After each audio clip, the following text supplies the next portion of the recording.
Në orët e para të mëngjesit në aksin rrugor Pogradec Korç, automjeti me drejtues shtetasin DX ka përplasur shtetasen e më 43 vjeçare, këmsore, e cila si pasojë e përplasjes ka ndërruar jetë në vendngjarje.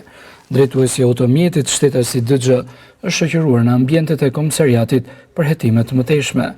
Ngjarja ndodhi rreth orës 2:30 së njëjtës, kur mjeti përplasi për vdekje 43 vjeçaren, nënën e 3 fëmijëve.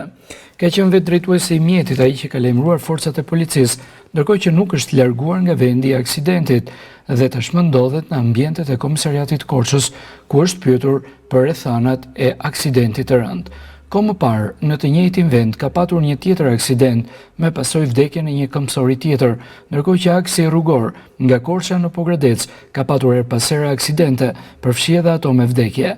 Të gjitha këto vijnë për shkak të degëzimeve e kryqëzimeve të shumta, si dhe mungesës së ndriçimit në kryqëzimet e fshatrave.